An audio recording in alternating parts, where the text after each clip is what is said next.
Guys, it's Claire from Thirsty Brush, and today I'm here showing you a really easy shaker card to make with just one die set, but I'm sure you're going to be able to do this with whatever's in your stash as well.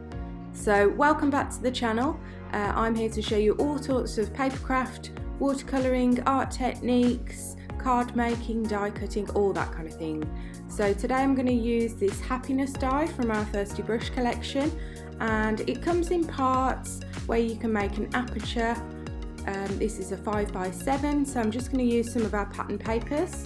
This is from the Botanical Dream collection, and I'm just going to position the two dies, the outer die which gives a lovely stitch detail, and this inner kind of aperture floral die. I'm going to position it kind of 2/3 of the way up to give a nice aperture for our shaker card and our sequins to be seen. If you don't have this die, don't worry, you can either get hold of it on our website, and everything in this card is made from this one die set. The link to our website is below.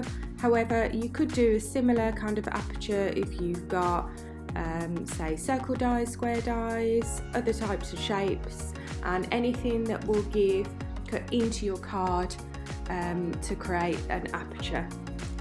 So once I take off this low tap tape that's been holding it in place on my die cutting plates, you'll be able to see that beautiful floral detail and that aperture it creates.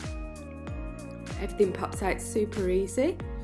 So that's part one, using the die. And now we're going to create a kind of second topper almost to go on top of it, and the sentiment which I'm going to cut out of this gold glitter. So if I take that aperture part of the die again, it doesn't really matter where I put it in this situation as long as it fits, and then an outline that comes with that aperture part as well, then that's going to create the kind of topper to lay over.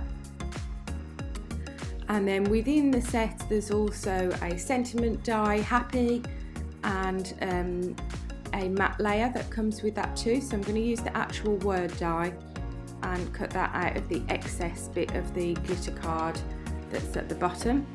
So I'm going to kind of make everything tonal with this green bit of glitter. The sequins I've got are kind of gold as well, so they'll tie in with that, and a tiny bit of pink. So that's the kind of colour theme I'm going for with this card. So just pop that through to cut out that aperture and sentiment, and while that's going through I've just prepared the matte layer for the sentiment with just a scrap of paper that I had some watercolour splashes on that was left over from another card. So let's just pop that out. Sentiment is really handy. I've not stopped using it since I had this set. So just put all the bits together and then we'll do the construction at the end. So we've literally used every piece that comes with this die set, so it literally is one set for the entire card. But obviously you can mix and match them with other bits that you've got in your stash, or like I say, if you haven't got this particular set, use what you do have to create a similar vibe.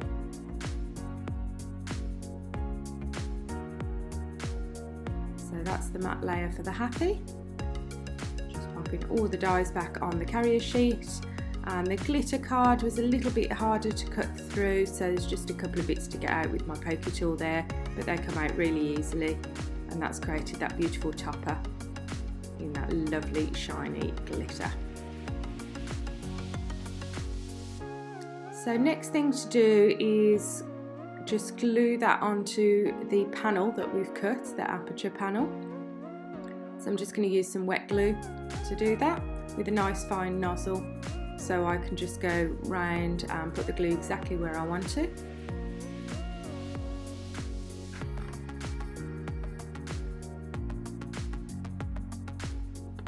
So just round the edge of the frame, and then just a few dots here and there so it doesn't squidge out in between that lovely pattern. Got loads of kind of different flowers in that design, different leaves coming up, but then that lovely aperture that's completely blank as well. that gives plenty of room for your sequins to be seen on your shaker card. So I hope you're enjoying this video. If you do, give it a thumbs up and maybe even subscribe to the channel and hit the bell. That will tell me exactly which videos that you enjoy the most. Also, if you fancy leaving a comment, I'm quite open to ideas for the different techniques or different types of cards you want to see.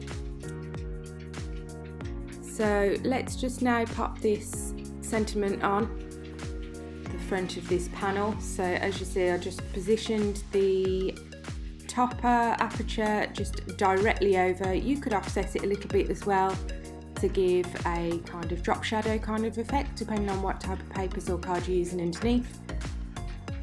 But because of the way I've positioned that aperture when I die cut, I've got plenty of room for this happy sentiment to fit in the bottom part of the card. So that's it, just on its little matte layer. So now just a final bit of glue to go on the back there, and then I'll position it underneath the aperture, and then we can move on to the exciting shaker card piece.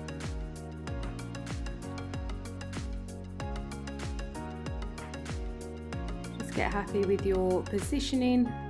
Using a wet glue in this situation is really good because it does give you a bit of wiggle room if you decide to move things around. And I think I went back here and just overlapped that final little leaf just over the top, just to give it a really kind of come together look.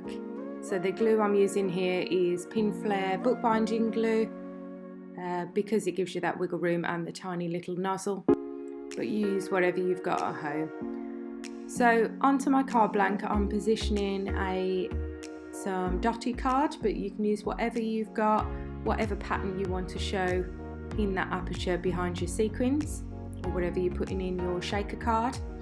So I've used the outer die again just on its own from this die set to create an exact panel. I've made sure when we designed this die for you that we gave it the right dimensions so it exactly fits on a 5x7 card, just giving a mil or two border just around the edge.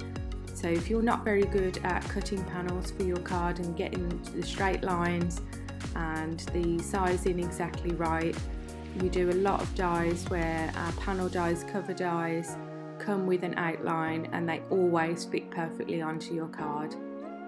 This one gives a really nice little stitch detail as well, so it's just an added bonus. So just pop that on with some double-sided tape so it sits nice and flat, and I've pre-cut a piece of acetate. Doesn't need to be heat resistant or anything like this for this card, and you'll need your sequins and some foam tape or foam pads.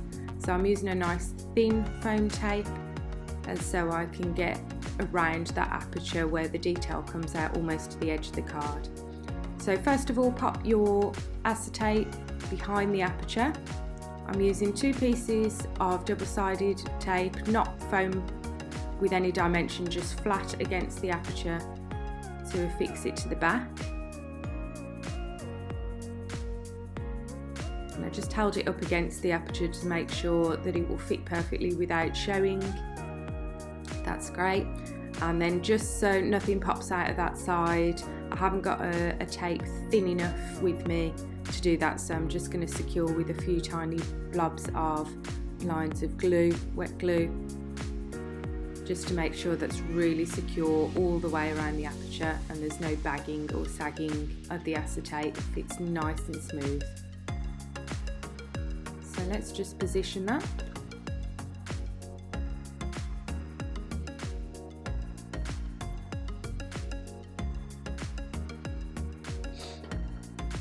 And there are many ways to do shaker cards. This is really just the simplest way of putting acetate behind an aperture, some foam pads. Some brands do some kind of pre-cut little cups that hold all your sequins that come out of your card. But if you don't have anything like that, but you do have some foam tape and some acetate and something that can create an aperture, you can really start designing your own shaker cards, and then you're not bound buy those kind of cups and their particular shape and dies that go with them. So I put some foam tape all the way around.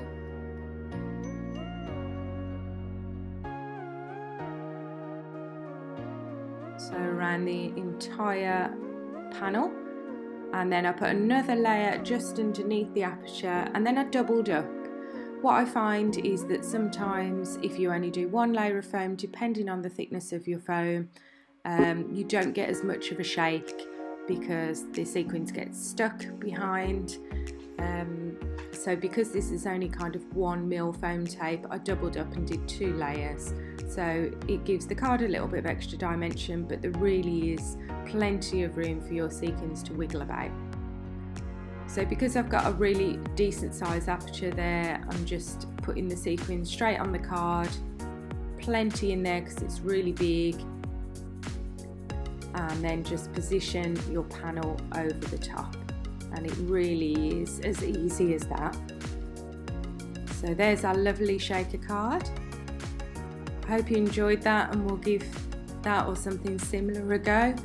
Like I say, do check out our other videos. There's plenty of card making ones, scraps projects, colouring techniques of all different varieties, alcohol markers, watercolours, all that kind of thing. And if you do have any ideas, please feel free to leave me a comment and I will add it to my list. So thanks so much for watching. Do like and subscribe, and I will see you next time.